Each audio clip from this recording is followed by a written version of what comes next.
My parents sold my gaming PC for my sister's shopping spree, then I discovered their darkest secret and changed the game.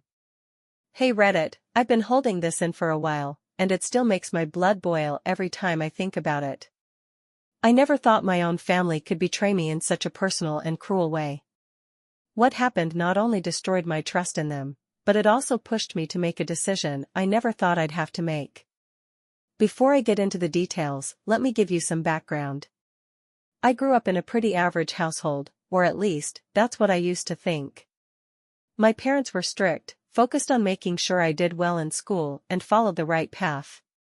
They pushed me hard academically, always stressing the importance of responsibility and hard work. My younger sister, Lily, had a different experience entirely. While I was held to sky-high standards, Lily seemed to live in a bubble of endless indulgence. She was the golden child, and everyone in the family knew it. If Lily wanted something, my parents would bend over backward to make it happen. It didn't matter if it was a new phone, tickets to a concert, or even a lavish party, she got it, no questions asked. Meanwhile, I had to work for everything. I took on part-time jobs to afford things I wanted, saved every dollar I earned, and learned to live without the luxuries Lily took for granted. One of the things I worked the hardest for was my gaming PC. Gaming wasn't just a hobby for me, it was my escape, my passion, and my creative outlet. I spent 2 years saving up for it, piecing it together part by part. Every component was chosen carefully, every dollar earned with sweat and effort. It wasn't just a machine to me, it was a symbol of my hard work and dedication. When I wasn't at school or working, I was gaming or streaming. I had built a small but supportive audience online, and while it wasn't making me rich, it gave me a sense of purpose. My parents, however, didn't see it that way. To them, gaming was a waste of time. They saw my PC as nothing more than a distraction from what they considered real priorities. Lily, on the other hand, was their pride and joy. She didn't have to prove herself or work for anything. She knew how to play the role of the perfect daughter, and my parents lapped it up. It was frustrating, but I'd learned to live with it. Or at least, I thought I had. The breaking point came a few months ago. Lily came home from school one day gushing about a weekend shopping trip her friends were planning. It was exactly the kind of thing she lived for: designer boutiques, fancy lunches, and Instagram-worthy moments.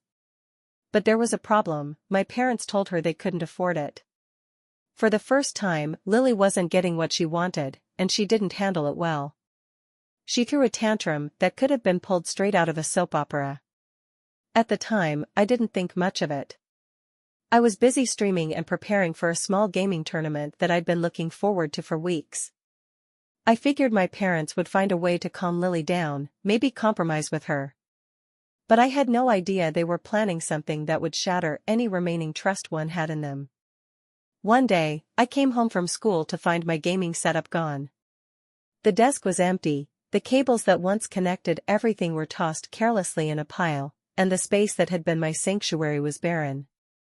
My first thought was that someone had broken into the house. I tore through every room, panicking as I searched for my PC. But when I stormed into the living room, the truth hit me like a ton of bricks. My parents were sitting on the couch, calm as could be, as if nothing was wrong. When I demanded to know what had happened to my PC, they dropped the bombshell without a shred of remorse. They had sold it. They didn't even try to sugarcoat it. My father explained, in a tone that made my blood boil, that they had sold my gaming PC to fund Lily's shopping spree. He said it was for the greater good of the family and that Lily deserved to have fun with her friends. My mother chimed in, saying that I spent too much time on it anyway and that it was just a machine. I stood there, stunned, as they tried to justify what they had done. 2 years of saving, planning, and building, gone in an instant. They didn't care about the time and effort I'd poured into that PC. They didn't care about my streaming, my goals, or what it meant to me. To them, it was just another thing to sacrifice for Lily's happiness. That night, I made the hardest decision of my life. I packed a bag with whatever I could carry and walked out the door. I didn't have a plan or anywhere to go, but I knew I couldn't stay in that house another minute. My parents had made it clear that they didn't value me or my efforts, and I wasn't going to stick around to be treated like a second-class member of my own family. What I didn't realize was that leaving would open up a Pandora's box of secrets I wasn't prepared for.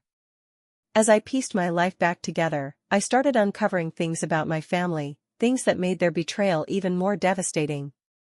Walking out of my parents' house that night was one of the hardest things I've ever done. I didn't have a plan, no clear idea of where I was going or how I'd survive on my own. But I knew one thing for sure: I couldn't stay in a home where my efforts were dismissed, my belongings were treated as bargaining chips, and my worth was measured against Lily's whims. I ended up crashing at a friend's place for a few days. He didn't ask many questions, sensing I needed time to process everything. I spent those first few nights lying awake, replaying the betrayal over and over in my mind. The rage I felt wasn't just about the PC, it was about everything it symbolized.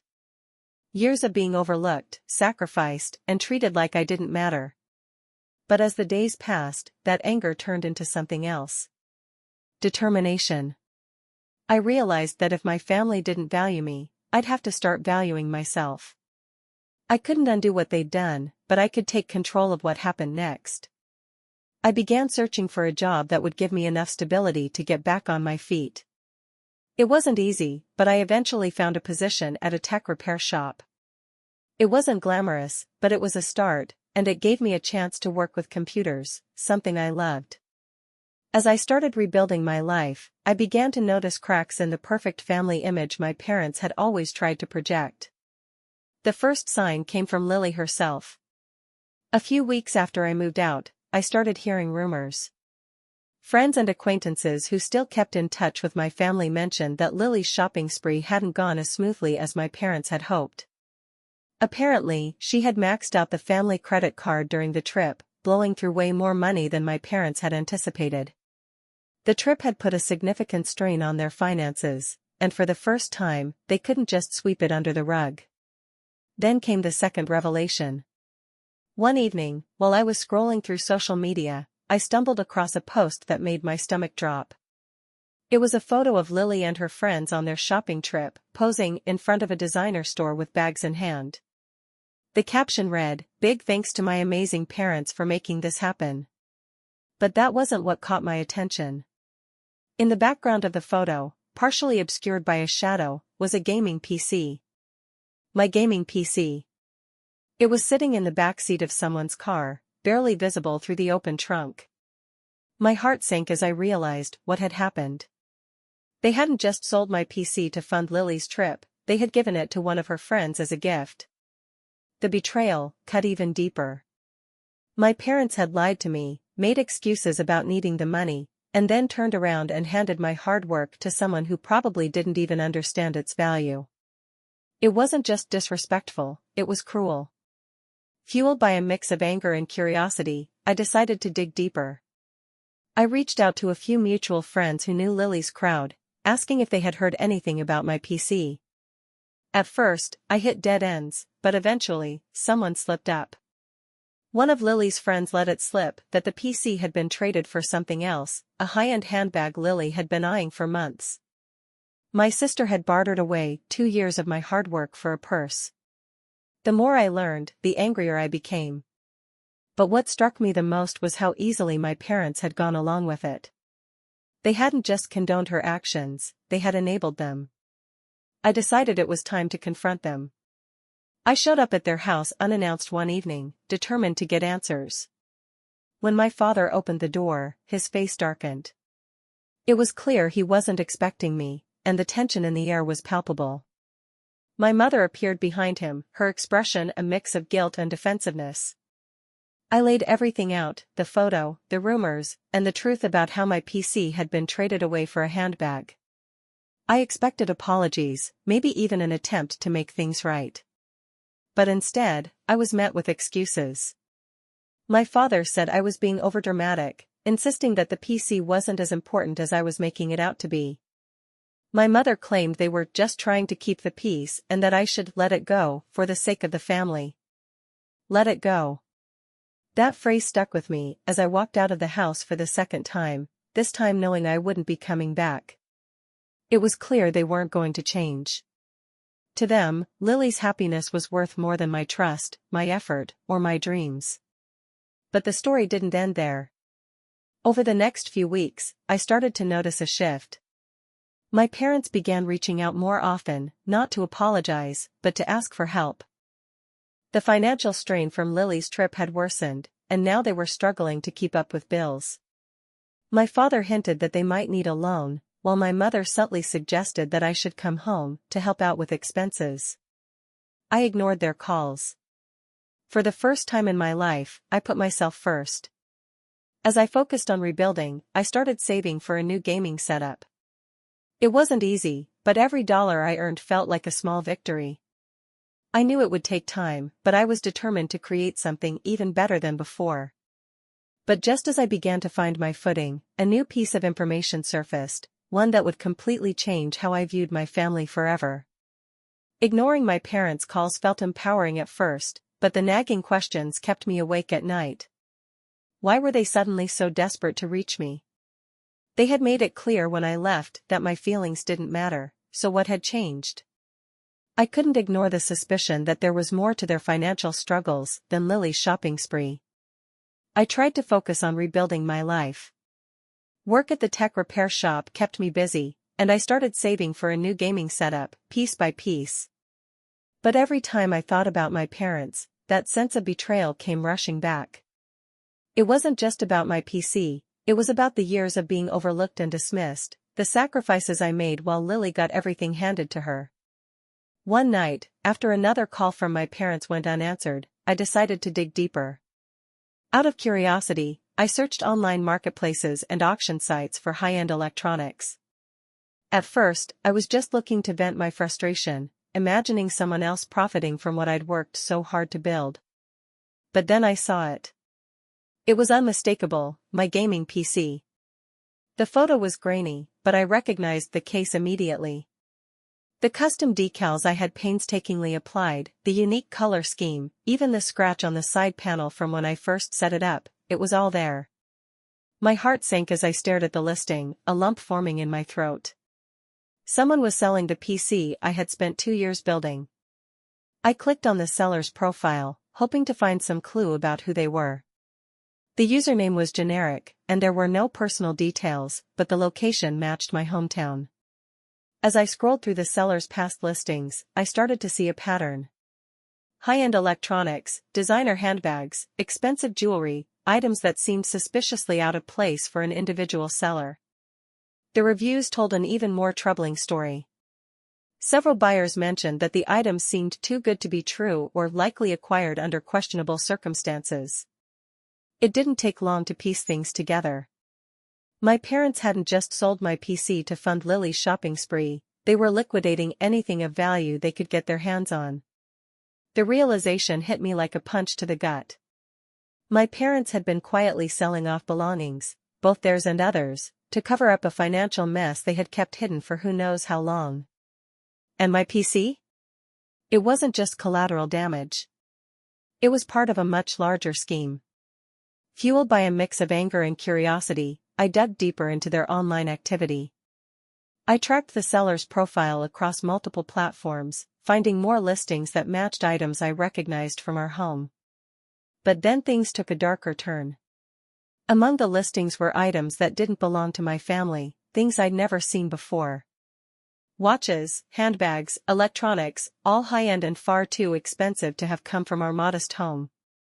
I started reaching out to a few family members and friends, asking if they had noticed anything missing. At first, the responses were vague, confused. But then, one of my aunts let something slip. She mentioned a gold bracelet she hadn't been able to find for weeks, one that looked suspiciously similar to a listing I had seen online. That's when it clicked. My parents weren't just selling their own belongings, they were taking things from family and friends under the guise of borrowing and putting them up for sale. The anger I felt was overwhelming, but it was mixed with something else, disbelief. How could they justify something so reckless, so damaging? They had already shattered my trust, but now it seemed like they were betraying everyone who had ever supported them. I decided to confront Lily first. She was the common thread in all of this, the golden child who had always been shielded from consequences. If anyone knew the full extent of what was happening, it would be her. It took a few attempts to get her to respond to my calls, but eventually, she texted back, "What's going on?" I didn't waste time explaining over the phone. Instead, I showed up at her dorm unannounced, determined to get answers. When she opened the door, she looked surprised to see me. Her usual carefree demeanor was replaced by something more cautious, almost guarded. I didn't give her a chance to dodge the topic. "I know about the PC," I said bluntly. "And I know about Mom and Dad selling other people's stuff. What's really going on?" At first, she tried to play dumb, claiming she didn't know what I was talking about. But as I pressed her, her defenses started to crack. Finally, with a frustrated sigh, she admitted the truth. "Fine," she said. "Dad's in trouble, okay? He made some bad investments a while back, and now everything's falling apart. They're trying to fix it the only way they can." Her words hit me like a ton of bricks. My father had always been cautious with money, or so I thought. But according to Lily, he had sunk a significant amount of money into a risky business deal that went south. When it failed, it left them with massive debts they couldn't repay. "They're doing their best," Lily continued, her tone defensive. "And yeah, they sold your PC. I didn't know about it until after, but what else were they supposed to do?" Her nonchalant attitude made my blood boil. She didn't understand, or didn't care, that their actions had consequences. I asked her about the other items, the ones that didn't belong to us, and her expression shifted. She admitted that she'd seen my parents taking things from relatives and friends, but she claimed it wasn't her fault. "They're just trying to survive," she said. "You always figure things out, so they probably thought you'd be fine." Her words were like gasoline on a fire. They hadn't just betrayed me, they had dismissed me, written me off as someone who could take the hit while they scrambled to clean up their mess. As I left Lily's dorm, my mind raced with everything I had learned. The picture was becoming clearer, but it was also more disturbing than I had imagined. My parents weren't just desperate, they were reckless, willing to betray anyone to keep up appearances. But the deeper I dug, the more I realized there was still more to uncover. And what I found next would change everything. Lily's admission had confirmed what I feared, that my parents were in deep trouble and willing to drag anyone down with them. But her casual dismissal of what they'd done left me seething. It wasn't just about the betrayal anymore, it was about the sheer audacity of their actions, their complete disregard for the people they claimed to care about. I knew I couldn't stop there. The more I uncovered, the clearer it became that their lies ran deeper than I'd imagined. I needed to know the full extent of their scheme, even if it meant unearthing truths I wasn't ready to face. Returning to the auction sites, I pored over every detail of my parents' activity. The listings weren't just a few isolated sales. They had been selling for months, items I recognized from our house, items they could have only gotten from others, and even things that seemed completely out of place for them to possess. The pattern was clear. They weren't just selling items to cover a financial mess, they were using this as a cover for something far more organized. I started making a timeline, tracking when each item was listed and comparing it to events I could remember. It became obvious that this wasn't some spur-of-the-moment decision. They had been planning this for longer than I thought. The timing lined up with Lily's lavish shopping trips, unexplained family expenses, and even a few unusually large purchases I'd seen them make over the years. But as the picture came into focus, I noticed something that didn't make sense. A handful of the listings were for high-value items, things like vintage watches, rare jewelry, and expensive electronics. These were far beyond anything my family could afford, even before their financial troubles. It didn't add up. I reached out to extended family members under the guise of casual conversations, trying to gauge if anyone else had noticed strange behavior. That's when the pieces started falling into place. My aunt mentioned that a family heirloom, an antique necklace, had gone missing after a visit to my parents' house. She had assumed it was misplaced, but the description matched a listing I had seen online. Another cousin had loaned my parents a set of golf clubs, which they promised to return after a weekend trip. He never saw them again. The clubs, too, had appeared on the auction site. It wasn't just me. My parents had been stealing from friends and family, pawning off anything of value under the guise of borrowing or accidental mix-ups.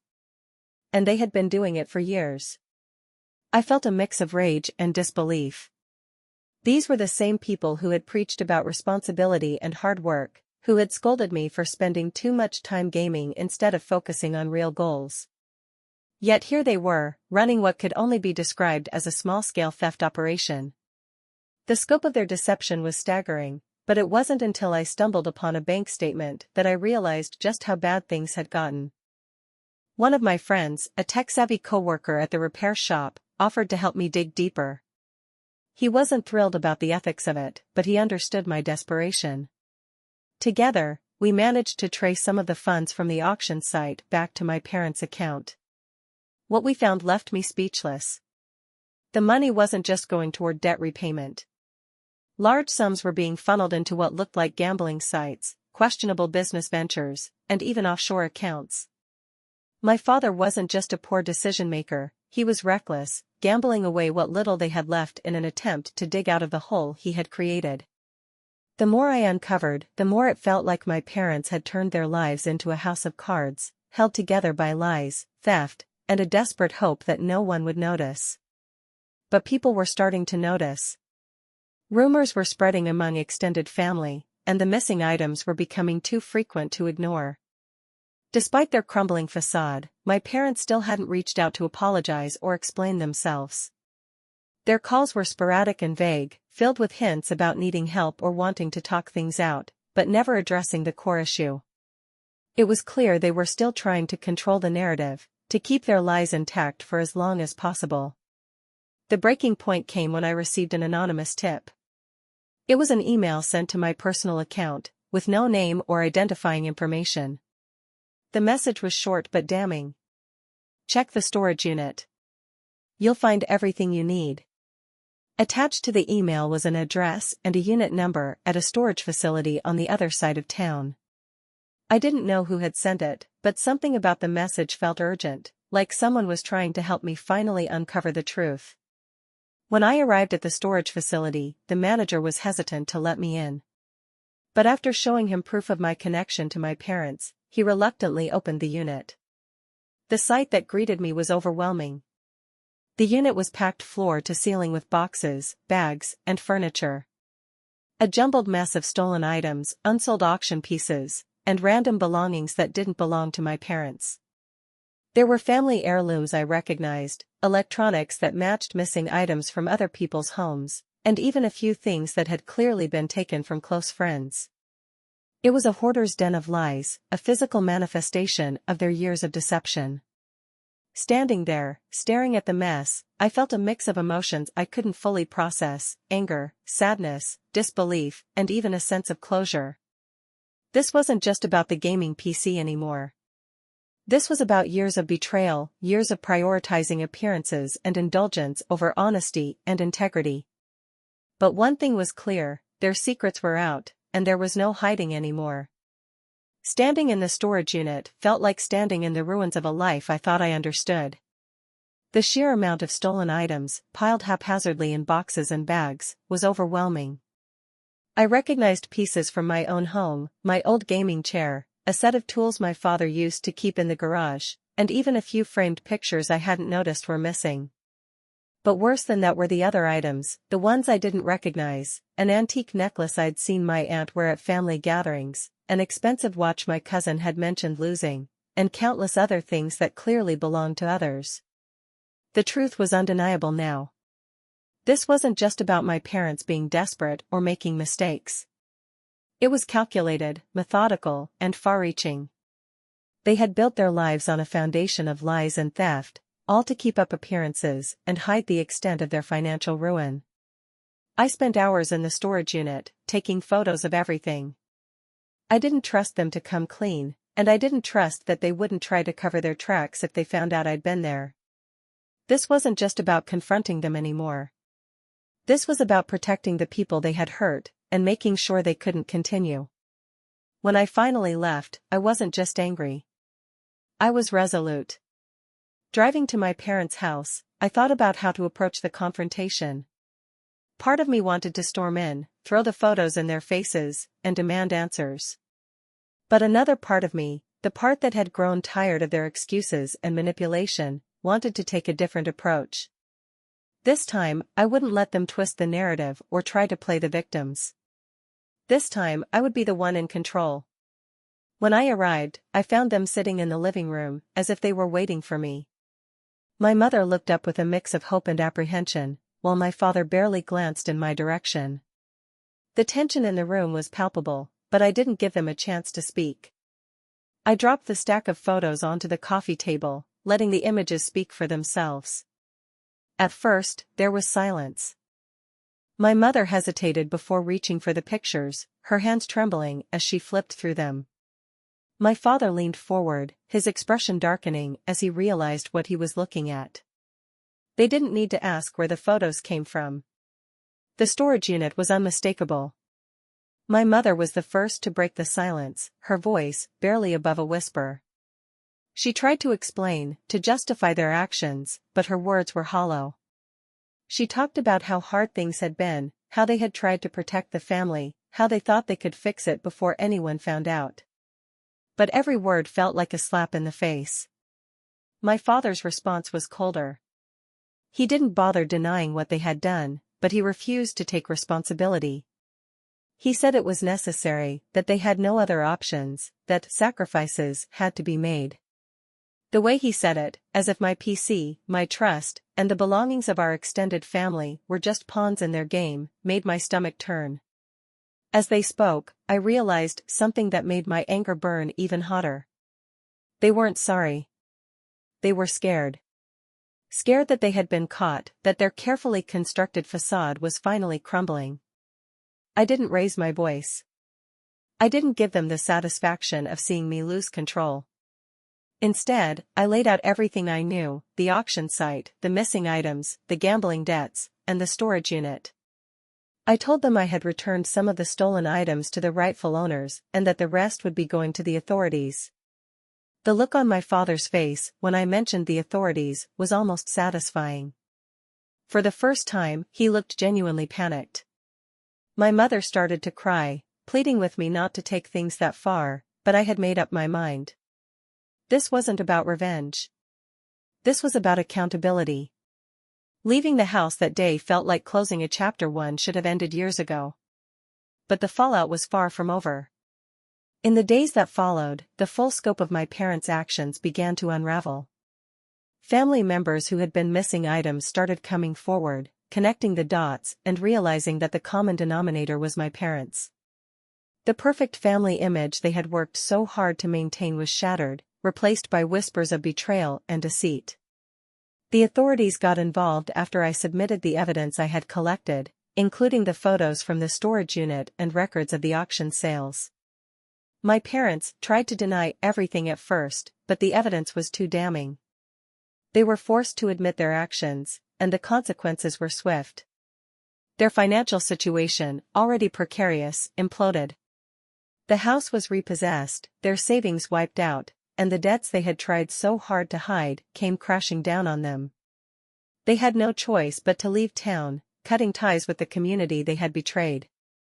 Lily reached out to me once, sending a long, rambling message about how she didn't mean for things to get this bad. She claimed she had no idea how far our parents had gone, but her excuses fell flat.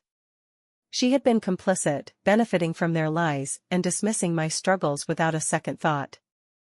I didn't respond. As for me, I focused on rebuilding.